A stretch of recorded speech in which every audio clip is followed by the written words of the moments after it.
Hello viewers, আসসালামু আলাইকুম। কেমন আছেন সবাই? তো আজকে একটা রান্নার ভিডিও নিয়ে হাজির হলাম।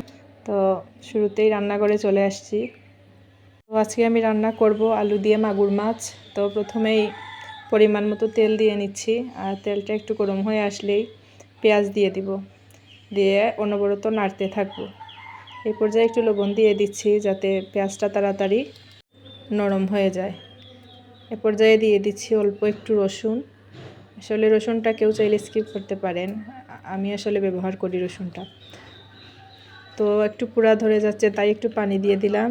এখন একে একে হলুদ গুঁড়ো, মরিচ গুঁড়ো, তারপরে হালকা একটু ধনে গুঁড়ো দিয়ে দিব। তো এই পর্যায়ে মশলাগুলো একসাথে করে নাড়তে থাকবো। তো এখানে দেখা যাচ্ছে যে মশলা থেকে তেলটা একটু উপরে উঠে আসছে। তো সাধারণত তেল উপরে আসলে আমরা বুঝি যে কষানোটা হয়ে গেছে।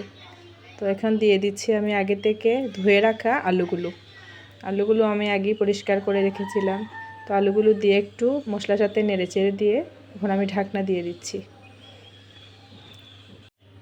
এদিকে আমি মাগুর মাছগুলোকে একটু লবণ, হলুদ এবং মরিচ দিয়ে একটু ম্যারিনেট করে নিচ্ছি। আমি আসলে তরকারির সাথে এইভাবেই মাছ দিই, তো একটু আলাদা করে রেখে দিয়েছি। এদিকে আমি কয়েকবার উল্টে পাল্টে দেখছি আলুটা মোটামুটি সিদ্ধ হয়ে গেছে।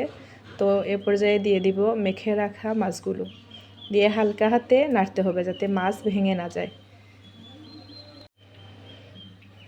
এই তো মাছের সাথে নেড়ে চেড়ে আলুগুলোকে আমি একটু কাঁচামরিচ দিয়ে দিচ্ছি কয়েক ফালি। তারপর একটু সময় কষিয়ে নেওয়ার পর এখন দিয়ে দিচ্ছি ঝোলের পানিটা যার যা পরিমাণ মতো দিবেন।